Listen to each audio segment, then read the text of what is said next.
everyone. Welcome to our episode of 1, 2, 3 Wrestling right here on SRB TV. I'm Chris, and as always, joined by Mo Brothers Hello, hello. and Nick Slade. Dreamweaver, Yep. I believe.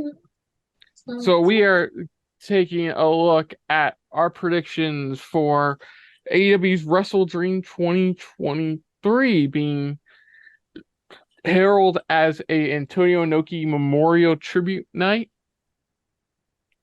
I would say it kind of is, and we'll get to that. Kind of. Kind of is. We'll get to that in a bit, but yeah, taking place in Seattle, very first, very first pay-per-view of the month of October, and we have three to tackle in October. So let's get started with the first one. So the road so far. Well, we talked about it. Punk's gone. They've been slowly establishing the new top people in the company with the likes of like Jay White and his Bullet Club Gold, with like Moxley to a point, as we recently found out. MJF, Adam Cole, which we'll get to that as well. But um, yeah, I think the biggest news is that Jade Cargill is officially done with AEW as of right now and has moved onward to WWE. So wish her the best there. Hopefully don't fuck it up. Um uh uh the numbers for Brawl for All In maybe not at what TK said as No. yeah, I know, right? So Wrestling apparently promoter lied about the numbers. TK's saying around 85,000. The official turnstiles at the event are saying around 75, 78,000. London is the official London government is officially saying it is 85 around 85,000. So I don't know, take it what you will. So oh, it's so ridiculous. And what is it? AEW content will be coming to Max streaming service, though not currently know to what extent at the moment. So take with that what you will. And injuries happen. Adam Cole got injured, so he's out of WrestleDream. And Moxley's injured from a mild concussion from Grand Slam, so he's out of WrestleDream as well. He was supposed. This is why I forgot to mention to you when we were watching Dynamite earlier, Nick, is that apparently his opponent was going to be Filthy Tom Lawler at WrestleDream, which would be a good Oh, match. would Yeah, it would be a have been fun good. match. I like Tom Lawler's New Japan entrance theme too. It's pretty good.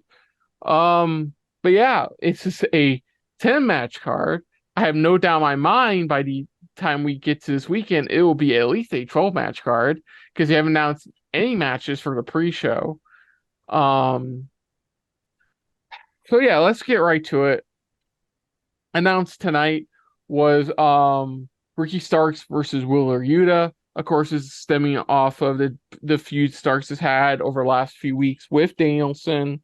Danielson essentially being Starks in a Texas death match as of this past Saturday, even getting honor code handshake at the end of the match from Starks.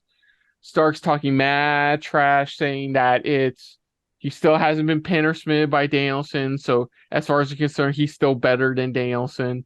Yuta comes in, tries to show him some respect, but Starks ain't having it. So Yuta challenges him to a match at WrestleDream. Uh, yeah, this match is pretty much just to get Starks on the card, considering like how his momentum's going right now. So, with that being said, yeah, I'll give it to Starks. I feel like he's not won his last couple of series matches, so him winning decisively here against Yuta will be a great stepping stone going forward, and it's ongoing feud to Danielson. What do you guys think? Yeah, I think you're right. Yuta won't be hurt by the loss, and Starks needs to regain his momentum after losing two big matches to Danielson. So yeah, I'm gonna go with Ricky Starks. Cool. Well, I think uh I think Starks is gonna lose again.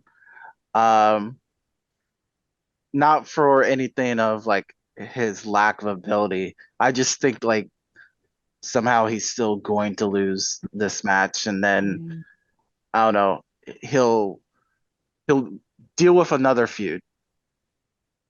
mm, okay.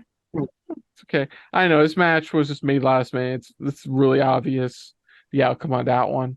Next up we have a number one contenders fatal four-way tag team match for the AEW to become number one contenders for the AEW World Tag Team Championships.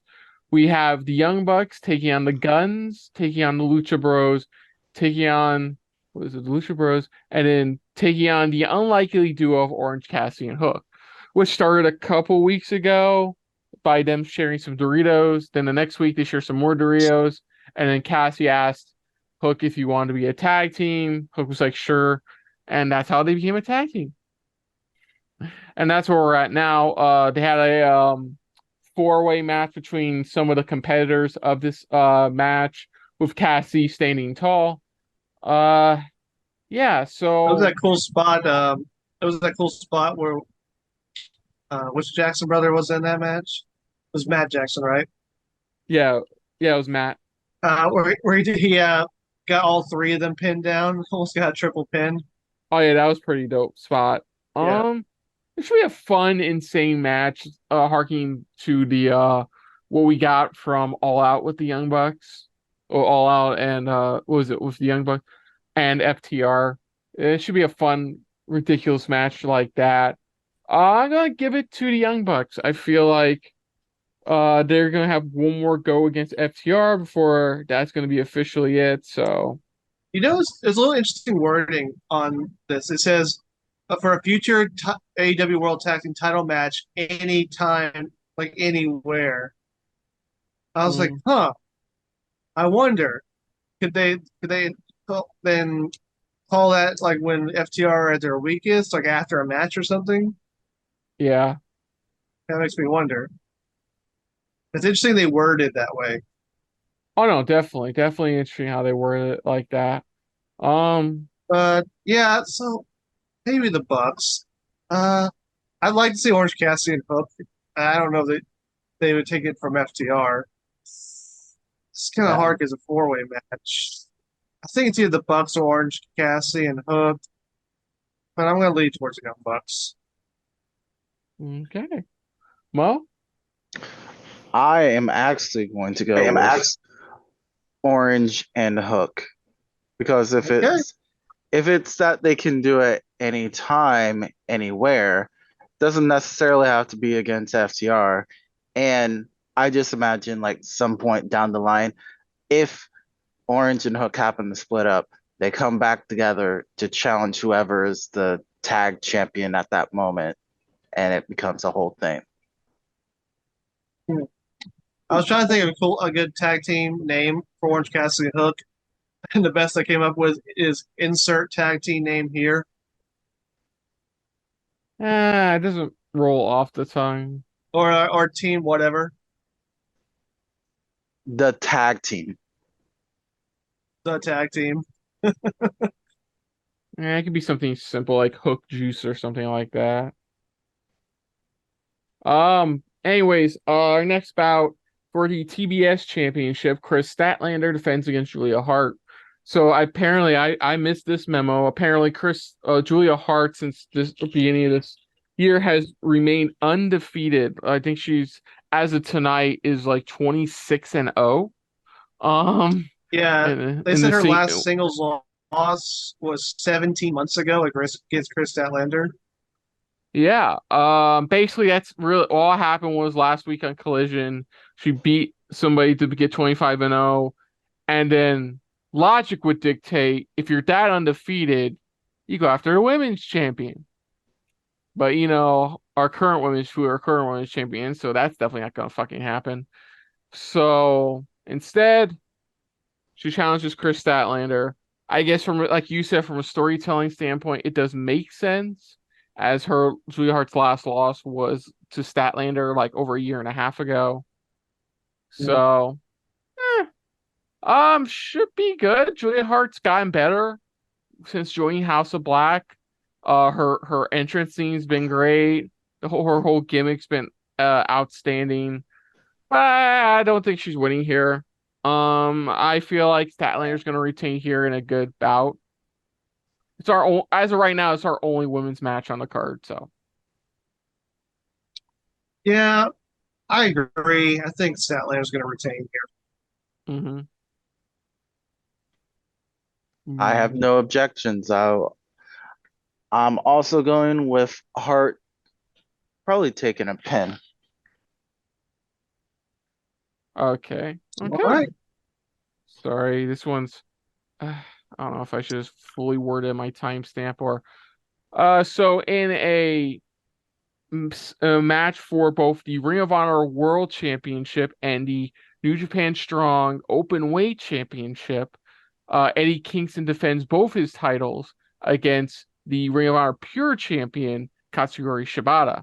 So for those unaware, last week on Grand Slam, the feud between him, Claudio, and Kingston finally came to an end in a good match. As Kingston finally got one over on Claudio, got some respect from him, and is now holding, I'm assuming, one of his first ever main world championships. It is his Uh, first main world title. okay, great. Um, I don't mean to make it sound like I don't mean to make it sound like that, just like I'm happy for him. I really am. Kingston deserves the world, considering how hard he's fought to get to this point in his career. I was telling you too during Dynamite, he also has signed a new 4-year deal with AEW, so he's gonna be around for a while. So let's hope, knock on wood, there's an AEW World Championship in his future. Yeah, I Um, feel like I should point out that Kingston did win the CZW world title, but CZW to me is just upper indie. No that's why I offense to the said company. that's why I said mainline like World Championship. It turns like official to what I consider official world title, Ring of Honor title. Like I Yes, it's believe first world. like for instance, I believe like was it Daniel Garcia, I think is still the PWG World Champion. God dang, I think so. Could you check for me, he Nick? is. Freaking yeah, and the freaking House of Black. Well, they were known as the something else. I can't remember the other name. Black Throne or something like that. They're still the PWG Tag Team Champions since I think 2019. Okay. Sorry, I'm trying to figure out where it is on my timestamp. Shibata a couple weeks ago just said he wants a match. Kingston is choosing Shibata to have said match. And so that's how this is going down. That's really it. That's But yeah. My all only complaints I felt like this match was sorry. Go ahead. no, go on. I gotta I was get gonna this say thing my only figured out. complaint. I thought this match was too thrown together. And why is Kingston defending both his titles? Like, shouldn't the Ring of Honor World Title be enough? And Shibata really has everything to gain and nothing to lose. If he loses, he's still the pure champion. But if he wins, he walks out as a triple champion. So I don't know. I get Kingston Shibata as a good matchup. I just kind of feel like you could have come up with something that made more sense. I don't, Yeah, I agree. but uh, but I do think Kingston's going to retain. Yeah, I agree. I feel like King's gonna retain here. He's already confirmed that he's no longer he's currently shelving indie appearances due to defending both titles. Not only defending both titles, also currently having back issues as well. So he's Mm-hmm. got to save up. I swear. So he's got to save up all the strength he does have for defending the titles. I feel Yeah, like because it's a mix of like kayfabe and legit injury reasons. So. Yeah, yeah, but Kingston. yeah, and apparently once these two title reigns are done, he is going to have to get surgery. So he's trying to make it last as long as he can. Mm-hmm. Um, Mo? So So, with all that in mind, yeah, I don't see him losing. This would be his first title defense, right? yes. His first Ring of Honor World Title defense. That's correct.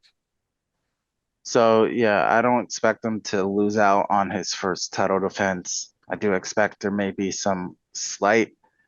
um, some slight backup from the Combat Club, but I don't know.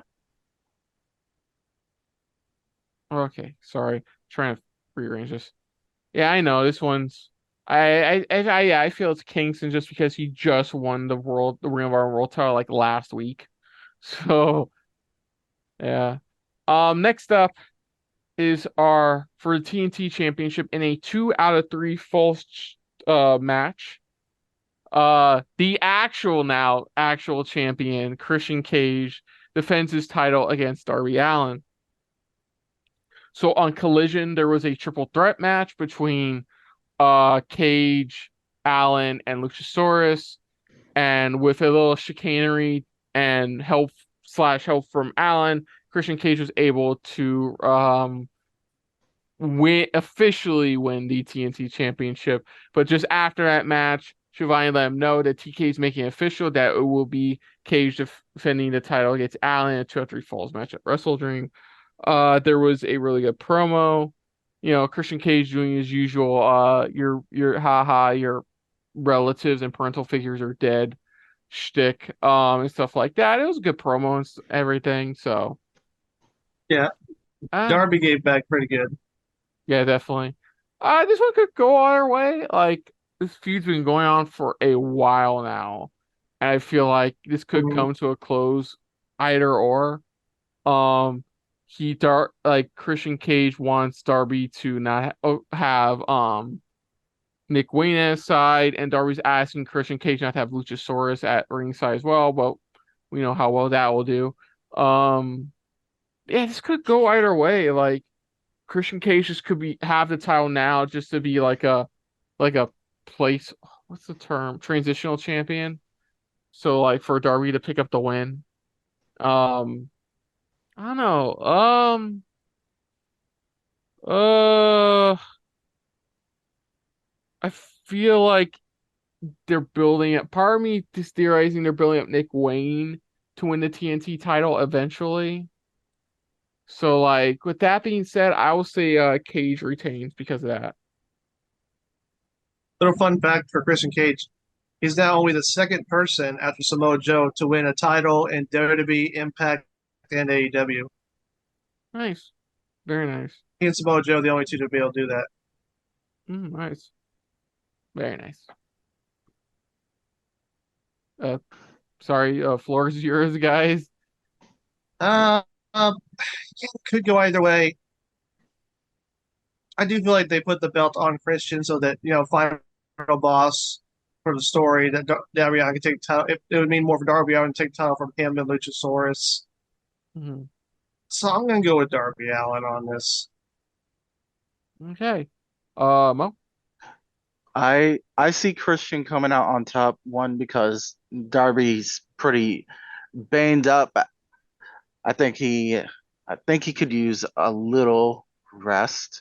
So I don't imagine him getting back into getting that title again because it's at this point it's kind of been more of a cycle of people that end up becoming the TNT champion, and Darby Allin is one of them. So I'm kind of over him winning the championship. I'd rather see Cage go on, and then if it does lead to Nick Wayne getting into the picture for the championship, that would be awesome. But for Yeah, now, that could work. for now, Cage is coming to take your dad's down. And take all your moms. He's coming for your moms. Yeah, that's a good one. He's a MILF Um, hunter. yeah. Did you already go, Nick? Sorry. Yeah, I said to Darby. I picked Darby Allin. Okay. So next up in our 6-man tag team match, we have Chris Jericho, and they put the Golden Elite here, but it's the Golden Lovers, which is Jericho teaming up the Golden Lovers, which is Kenny Omega and Kota Ibushi, um, taking on the Don Callis family, which consists of Konosuke Takeshita, Will Ospreay, and the recently turned heel, Sammy Guevara. So basically, AKA Scarface. yeah, over the last few weeks, Sammy's been trying to recruit old members of the Don Callis been trying to recruit old members of the JAS to no avail. He tried Guevara, Guevara tore him down. he tried Garcia. Garcia danced his way to a no. It was funny. Then last week, Grand Slam, Guevara was unfortunately able to beat Jericho, and then they recreated which WrestleMania was it? 19. 19. Recreated WrestleMania 19 moment with but instead of it just being it was Jericho low Said blowing Jericho kicking Michaels. and Shawn it Michaels. was Sammy Guevara low blowing Jericho in the balls. And apparently they had matching ring color gear too. Like Michaels wore red and black, Jericho wore red and black. Was it Jericho at 19 wore like a blue, silver, gold mesh up? That was Sammy Guevara's gear for their Grand Slam match. Yeah. It's the little things. It's the little things. Isn't it a little sad that AEW cares more about WWE's continuity than WWE? But no, basically Sammy has his good reasons and justified that, he has the standard heel turning on his best buddy reasons, like he was holding him back, from realizing his true potential, shit like that. So basically then they go, Jericho comes out, he gets beat down, then Kenny Omega comes out to make the save for Jericho, and then there's that uneasy alliance between the two. So since then, Jericho will be having a match against Takesha at a DDT event in November. On tonight's Dynamite, because they were in Japan anyway, Takesha and Don Callis go to Ibushi's home gym, like training center, and beat the shit out of him and one of his trainees. And that's where we're at now. Oh, and the other third member, of course, is Will Ospreay, because it's Will Ospreay. So Or Ospreay's gonna be busy. yeah, so this is another one of those. It could go either way. Like you could really build up something with Sammy, part of the group now, but at the same time, you kind of need to build Jericho for his DDT match in November next month. Kenny Omega is still continuing this feud with Don Callis, the feud that feels like it hasn't gone stale yet, but it feels like we're almost getting there. It should probably end at Full Gear. Yeah. I'll go with the let me see if I can come up with a good team name for him. I'm gonna go with the Golden Late Champion Lovers. The Late Golden Champion Lovers. The Golden Wizards. The Golden Wizards. Oh yeah, I'll go with the Golden Wizards on this one.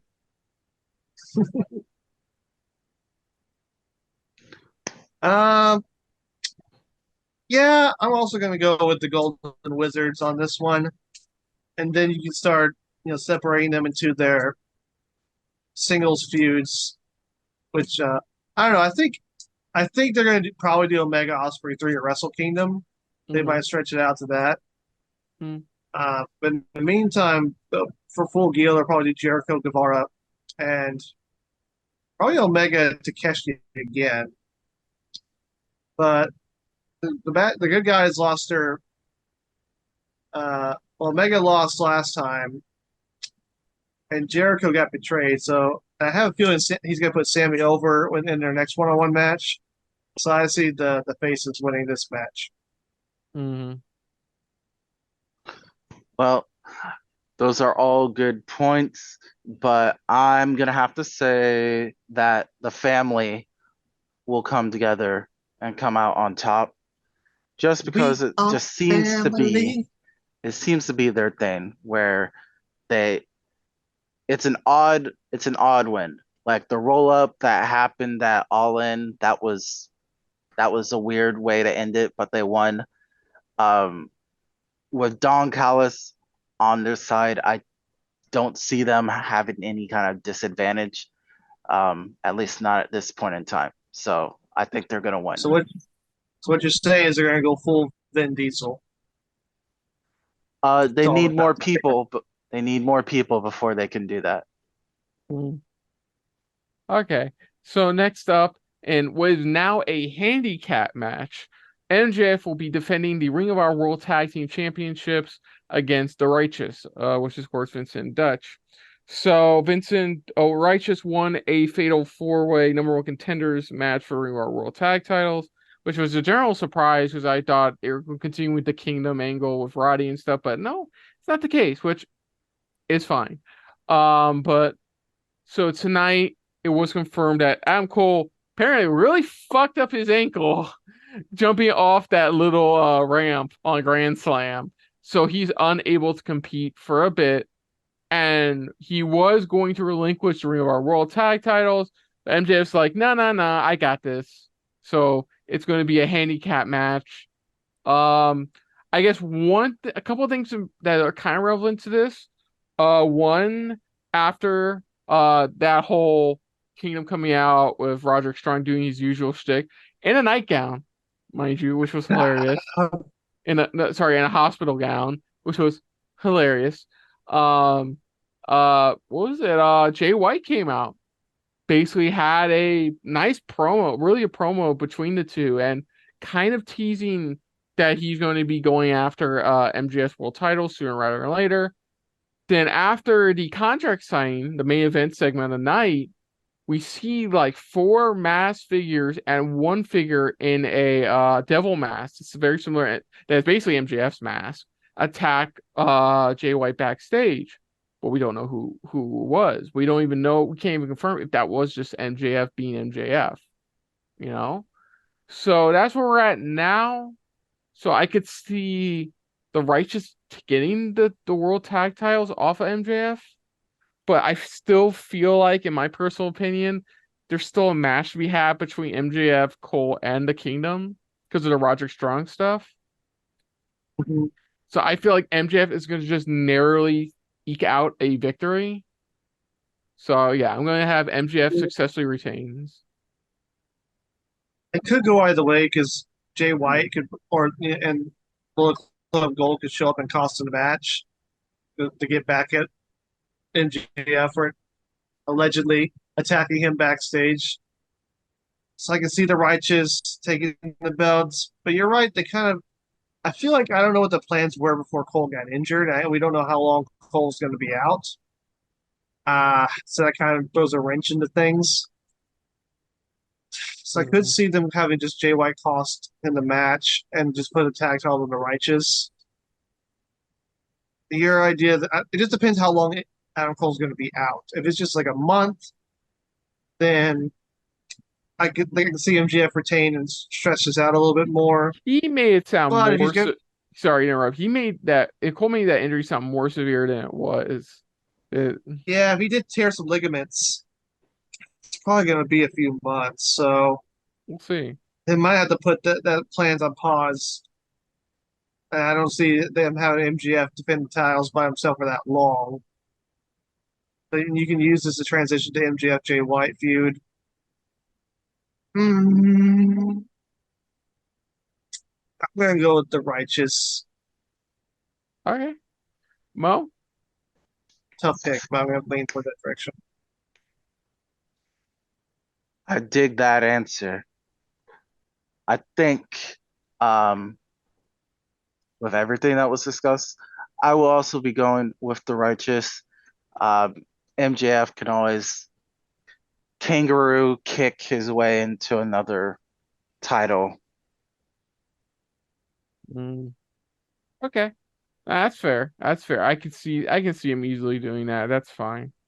And speaking of tag team title matches, and Speaking of kangaroos, really, man, that's fucking low hanging fruit there. FTR defends their world tag team titles against Aussie Open. Of course, they had a belter of a match at the last Royal Quest, which was really well done. It was a really great match between the two teams. Yeah, basically just this is FTR continuing doing open challenges, wanting to take out any oncomers. So, and apparently they're even like they don't even want to do this for the tag titles. Like they had a couple open challenge matches. They're like, even if we lose the tag titles, we just want to defeat you, Aussie Open. You know, they just want to defeat Aussie Open. So yeah, this would be a hell of a match. Um, ah, I see FTR retaining. Like, as much as I love Aussie Open, they've done some great stuff. But I don't know. This doesn't feel like just yet for Aussie Open. To defeat FTR. Yeah, and I have a feeling, like you said, we're probably not done with the Bucks and FTR. Hmm. So I can see FTR retaining here. And I got to remember that stipulation: whoever wins that fatal four-way tag match can use that opportunity anytime.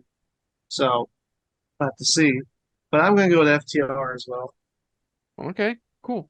Well, And this time I will be joining you guys and accepting that FTR will come out on top. I still feel like there might be some kind of interference from an outside group, if not accidentally the Young Bucks themselves. But yeah, I think FTR will win it out. cool. And then our next match, is Hangman Adam Page taking on Swerve Strickland. This one's pretty cool. So after Hangman won a Cherry Battle Royal on the at the all out pre-show, he wound it up on Dynamite talking about it, and like Swerve basically called him soft, like because of like letting SAWF2. because of doing everything he needs to do already, because of being letting his friends do all the busy work. He's kind of soft in his career. He's like, if he were to have Hangman's run in AEW so far, he'd be the first ever black AEW world champion. And it's been some great stuff between these two guys, like fucking some great stuff, like some great back and forth between the two teams. We got Adam Page taking on Brian Cage for the third time. That was a really good match.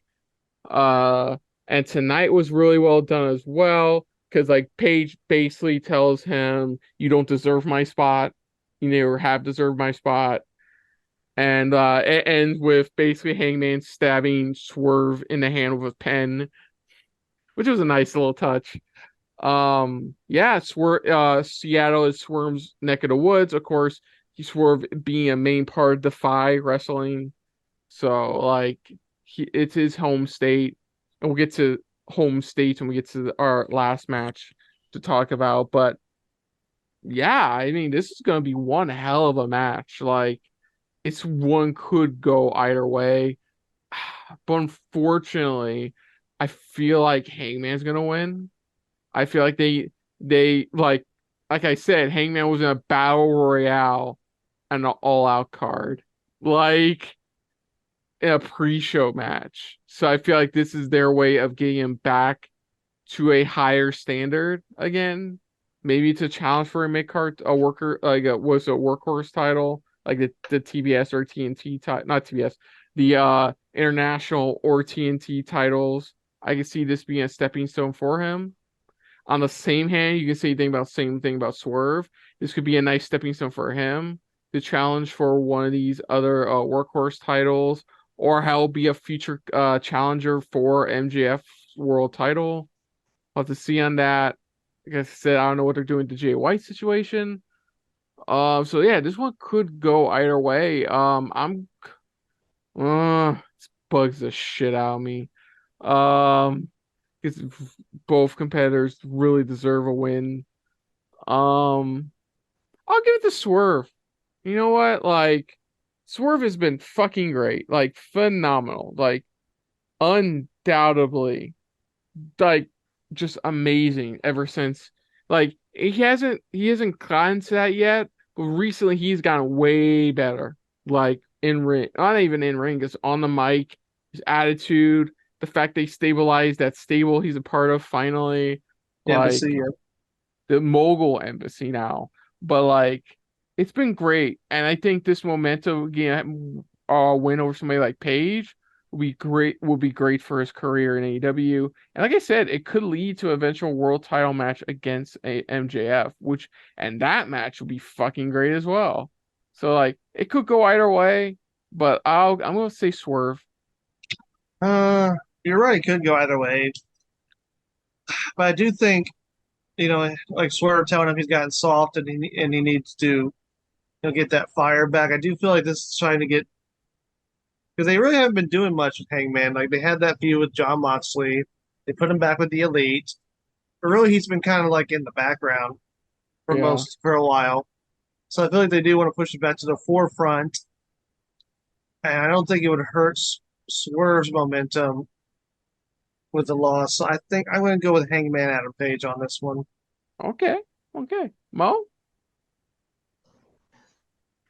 This this makes me feel like it's coming from a reversal of what WrestleMania was it where it was essentially Booker T versus Triple H and they were That was 19.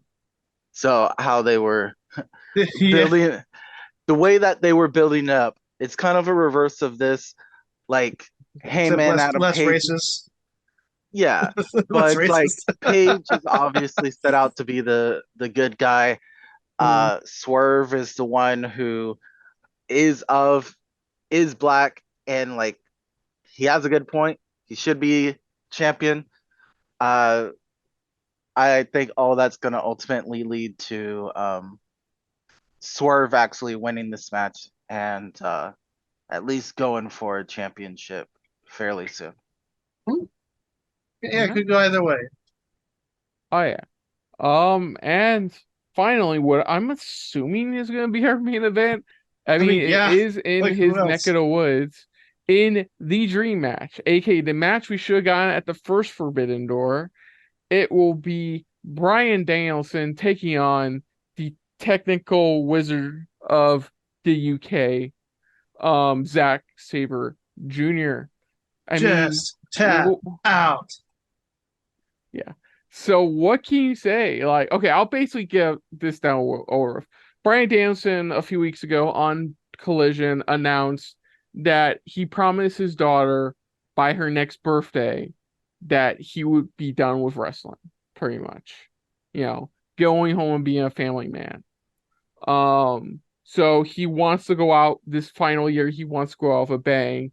So he figures, why not start with the one guy everybody's been wanting him to face? He's been wanting to face as well, and that's, of course, Zack Sabre Jr., the man who is one of the best technical wrestlers of the modern era of professional wrestling. Like, good Lord, this is the match everybody and their mother has been looking forward to. If you know anything about like Bryan Danielson, the man literally won I think was it a Wrestling Observer Award that was named after himself. Him. No, to be fair, it was named after we thought he was officially retiring the first time. So like him coming back and winning an award named after him to being was it the Bryan Danielson Best Technical Wrestler Award? Yeah, Like, and and winning it. he's facing the guy who dominated that award for a long time before that. Zack Sabre Exactly. Jr. Like Bryan Danielson is one of the best technical wrestlers of all time. Zack Sabre Jr. is easily an amazing technical wrestler. I just, what can you say? Like, for one thing, I'm glad this is not for the New Japan TV title because that would have forced it to be a 15-minute match. I won't want it to be a 15-minute match. Yeah, like between these two, um, they have held this award since 2005. Like Bryan won it from 2005 to 2013 in a row. Then Zack Sabre Jr. won from 2014 to 2020 in a row, and Danielson's won the last 2 years, 2021 and 2022. Oh yeah, Danielson's already in my like top. I think like my top 5 easy for wrestlers of the year. Like, motherfucker won a match against one of the best New Japan, one of the best pro wrestlers of all time with a broken freaking arm. I hate to sound like Kurt Angle, but fucking hell. Shit. Yeah, Like you need to. his wife certainly wasn't happy about it. Oh, you need to tell that to the Pro Wrestling Illustrated. Their PWI 500 came out. I don't want to talk about that. That list, I don't know what is up with that list. I know it's based off kayfabe, but even based off kayfabe, that list needs to work still. Um, that this is difficult, but like if we're doing the final run, give it to Zack Sabre Jr. with Danielson passing the buck of technical wrestler to him. but at the same time, this is in Danielson's neck of the woods. So you could have him win this amazing, well, I'm assuming it's gonna be an amazing match. And him continuing this momentum going forward. Like, we still haven't gotten that run back with Omega, for instance. We still haven't gotten that run back yet. Like, I know Nigel McGuinness is apparently he's been wanting to wrestle him, coming out of retirement to wrestle him. That would be a great fucking match. Like, if we're on the official farewell tour Bryan Danielson, there's so many opportunities ahead, win or lose this match. But Bryan Danielson's my boy. I'm gonna say Bryan Danielson. Like, just it's gonna be like, I don't think this match is gonna be made for me specifically. I'm not a big technical wrestling match fan, but I can get the fucking appeal. I can really get the fucking appeal of this match. Like, seriously. So Yeah, yeah, I'm gonna go to Danielson. this could go either way. These are really the two of the best, if not the two best wrestlers in the world. Definitely the two best technical wrestlers in the world. Mhm. But I'm going to be biased here and go with Bryan Danielson. Bryan Danielson. Huh. Okay. Interesting takes, guys. But while they will be putting on a good show, I think Zack Sabre Jr. is going to come out on top as Danielson's way of getting a good match in front of his hometown, not necessarily winning, but rather to showcase the sport that he loves in front of the crowd that he grew up around. But Zack Sabre Jr. is Mhm. still out there going strong, so I think that this will be a showcase of their skills with Danielson acknowledging Sabre. Yeah, I didn't bring this up, but this is, well, I guess we can transition to best match of the night, but like this is a really good card. Like All Out was like, like you could probably say a couple matches weren't gonna be great, but this card looks really well stacked, like seriously well stacked. Like there's a nice balance of tag team matches and singles matches, and like I like it. It's a nice balance. All the matches are probably gonna rock our socks off, but I'm gonna ask you guys the unfortunately difficult question. What do you think is gonna be the best match of the night? Danielson Sabre. You're gonna see Daniel. Wow. Didn't hesitate there, I Mo. mean, it's the two best technical wrestlers in the world today. I Okay. mean, I'm definitely going with that just because it's essentially the most kind of match that would be representative of Japanese wrestling. Because when I think Japanese wrestling, it's usually technical, whereas Americans were more powerhouses, flashiness. And so I I think with these two guys wrestling, it's very much the spirit of Japanese wrestling. Yeah. Like, yeah, we forget to bring this up. This is technically supposed to be a Noki tribute event. Like, we do have a eclectic group of former New Japan guys. Like, I think was it technically one New Japan guy on this card with Zack Sabre Jr. Let me see. Yeah, yeah, we got Zack Sabre Jr. We got Kota Ibushi, I mean, Kenny technically Kingston's New Japan because he is currently their open weight championship. Shibata, Kenny Omega, Chris Jericho was a New Japan. The I'm Young not talking. I'm Bucks. talking current. There's a lot of former on this card, so like Shibata's still with New Japan, isn't he? I don't know. I think he is. Uh, You can check, but actually, um, damn, this is difficult because like I just don't want to be like Danielson biased and just go with Danielson Zack Sabre Jr. I think that's gonna be a great Mm, match. wow, you're trying to fight that bias? Why don't you Yeah. just give in? Give in and say how you really feel. give in to your hate. Do it. Um, Do it. honestly, fuck, this is difficult. Um, man, fucking sucks. I'm gonna go with FTR Aussie Open. All Like, right. I think the last 3 matches we talked about are gonna be the best matches of the on the card. You know, Paige Strickland, Zack Sabre Jr., Danielson, FTR. Also, I think those are gonna be like the 3 best matches on the card. Like, some amazing competitors here. But I watched that Royal Quest match, and I loved that Royal Quest match. So I'm going to go with FTR Aussie Open as what I think is going to be the best match of the night. All right. I know he's completely wrong, but fuck it. When am I ever right? So that's gonna do it, folks, for our predictions for AEW WrestleDream 2023. So with that being said, I would like to announce here that because of my brother's work schedule, I'm 99% sure he will be joining us for reactions. So look forward to that. My brother will be joining us for WrestleDream reactions at the very least. So that should be fun to have him with us. 4 horsemen to get together. Yeah, I mean, technically, like, to be fair, like, it started with you and me, Nick, then it became me and Mo, then became you, me, and Mo. With occasional appearances by Christopher. And other people and company. So, like, yeah. So other than that, folks, if you're new to the channel, you hit the like button if you want to talk to us more about stuff like this. Comment down below if you want to share us around, share it around, and if you like us just a little bit more than anybody else. When it comes to talking about some WrestleDream bouts, hit the subscribe button down below and hit that bell icon as well. Let us know what you thought of our predictions for WrestleDream 2023. What do you think is going to be the best match of the night? What do you think is going to be the outcome of some of these bouts? How much is MJF's handicap match going to affect his overall status quo going forward? Let us know in the comments down below. Put down what you have our predictions overall. Most importantly, we thank you for watching. Now, of course, guys, aside from this channel, where can they find you elsewhere on the internet? Oh, well, you can find me over on the socials. You can find me on the Facebooks, the Instagrams, the XX, baby.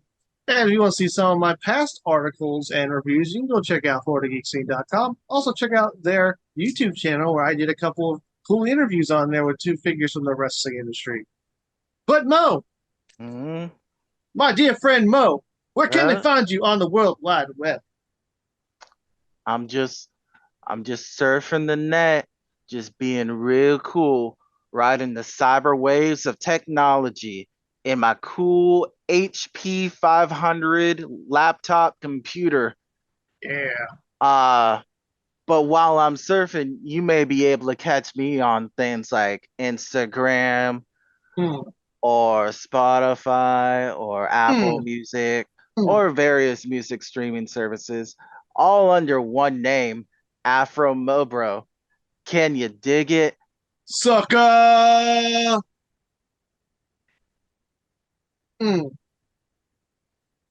Okay, so yeah, like I said, stay tuned for our reactions to WrestleDream 2023. It should be coming right around the corner. Of course, another one right around the corner from WrestleDream is Fastlane as well. Oh boy, we got so much to talk about when it comes to WWE stuff, but that's gonna be saved for Fastlane predictions coming next week. Stay tuned for our reactions will coming out sooner rather than later. And like I said, my brother will more likely join us for WrestleDream reactions as well.